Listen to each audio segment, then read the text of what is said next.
This is ZNS Total Sports, brought to you by 4th Terrace Diagnostic Center.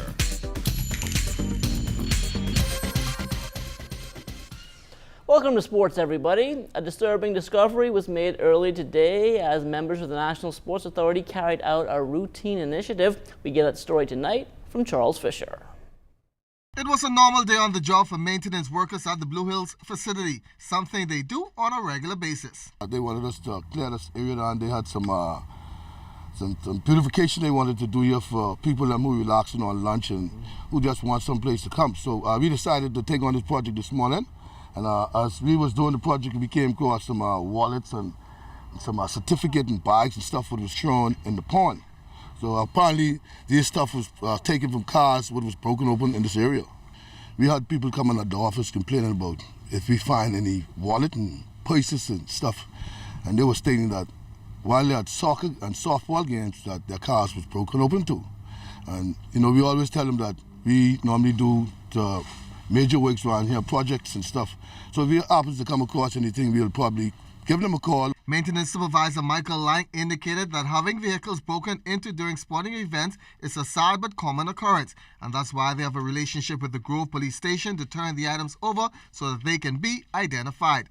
This area is known for people who do crime, especially when we have a lot of events, like when we have softball, soccer, or any type of tournament we have in the back here, and there's a lot of cars parked in the parking lot.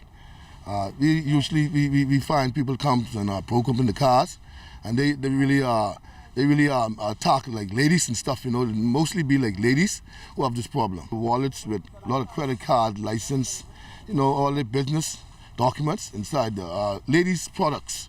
You know, facial and phone or calculators, hairbrush, you know, cameras. They really put the hit on women.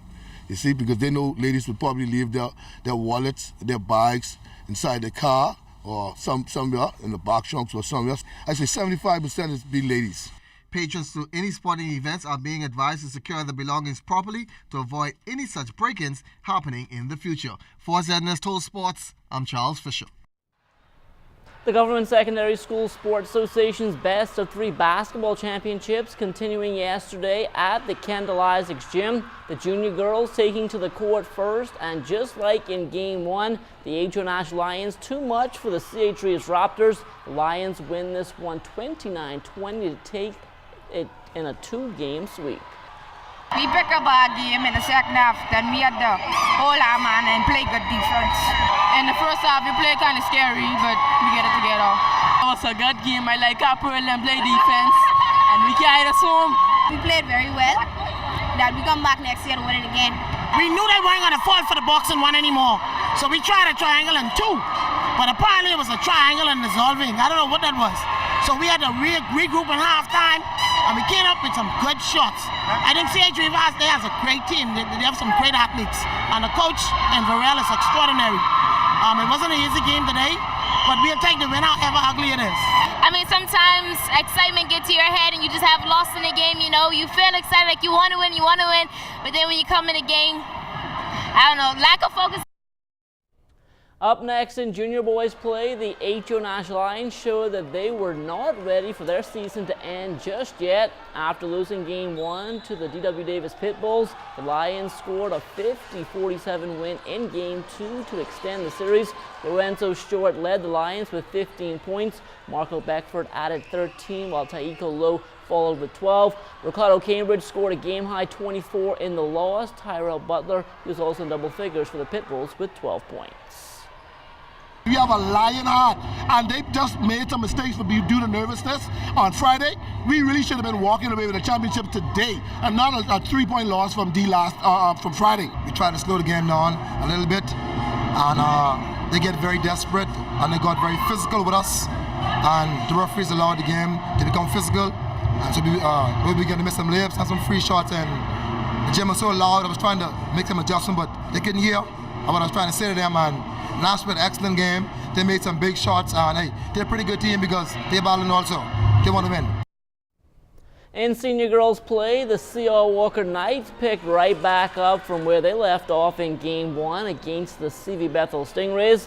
Like the Lions junior girls, the Knights win the senior girls championship in a sweep, taking Game 2 31-22. They came out focused. They had one thing in mind. Winning the championship. We have 12 graders. Mozart team is comprised of 12 graders, so they wouldn't be here next year. So they want to take the championship home for the last time. We're going to do much better in the first half. We're little shaky. They must see we're scared, but our coach talked to us and she told us, come back, and this summer last year, so we had to do it. One of my big plays, she didn't contribute at all, and she worked the other girls them little hard. And I have like about 4 12 graders who really wanted it, and they played their hearts off tonight. It really hurts. On to the senior boys now, and the Doris Johnson Mystic Marlins held on to play another day against the C.I. Gibson Rattlers. After losing Game 1, the Mystic Marlins come back and win Game 2 62-59. The guys really want it. They're really hungry. You know, we went down in Game 1, which we know it was much more to do with us and not so much with C.I. Gibson. You know, we just had some minor mistakes, and I think we really capitalized on those tonight. But just the stretch that we had those key turnovers and allowed them to get back in the game tonight, it really caused the game to be that close. But hats off to the guys on both teams. They actually fought and played pretty good. We missed a lot of free shots and a lot of layups around the basket. That hurt us tonight. We played hard defensively, but we just couldn't put the ball in the basket tonight. But hats off to them. They played an excellent ball game. The LPGA's Petersfield Classic will tee off early on Thursday morning over the Ocean Club Golf Course on Paradise Island. And as Kelsie Johnson tells us, this year's event will once again have a Bahamian flavor. Come this Thursday, all eyes will be on the Bahamas as the top female golfers in the world will tee off in the 3rd annual Pure Silk Bahamas LPGA Classic.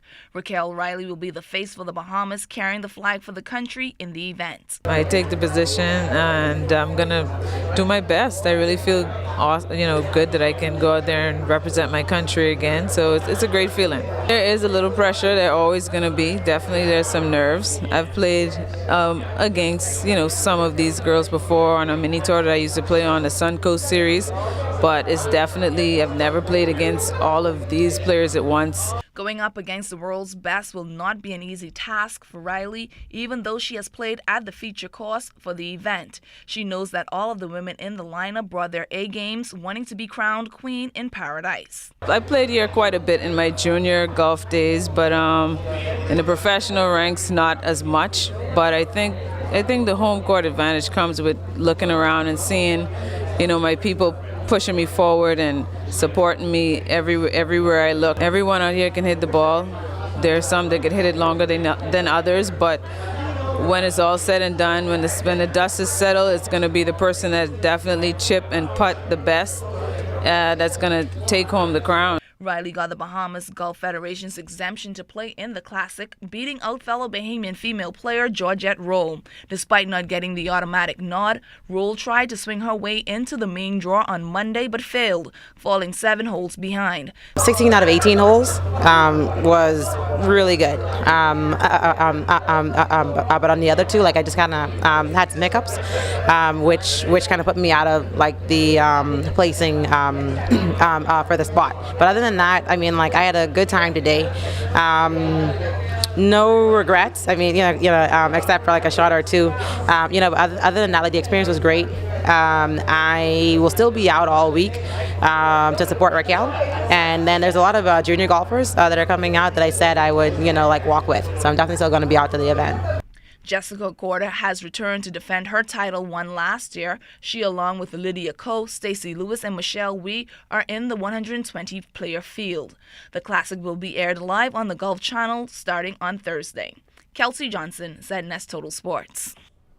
A memorial service for Captain Edgar Moxie will take place tomorrow night in Andros at Friendship Native Baptist Church in the Bluff. A memorial will also be held in Farmers Key, Exuma on Thursday, and this just shows the far-reaching effect that Captain Moxie had on all the islands of the Bahamas. He was an icon.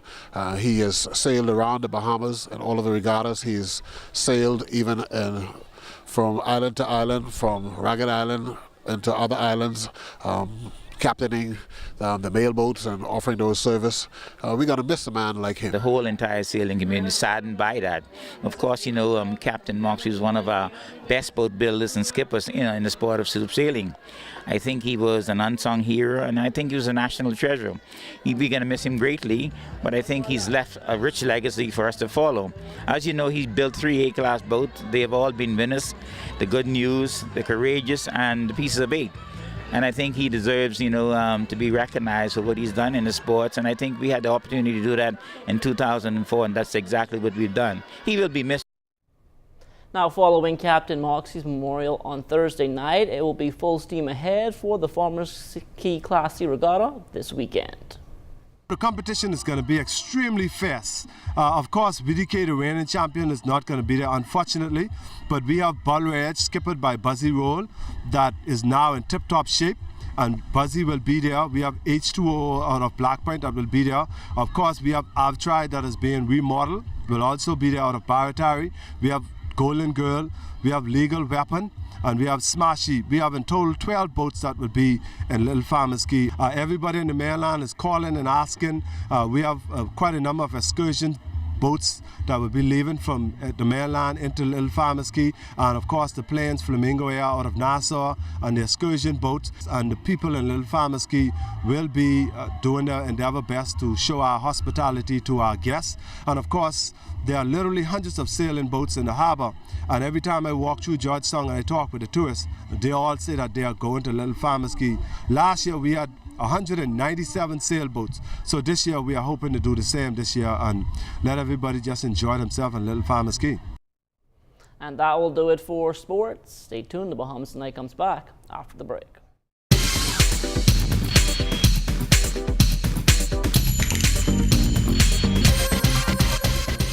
This is ZNS Total Sports, brought to you by 4th Terrace Diagnostic Center.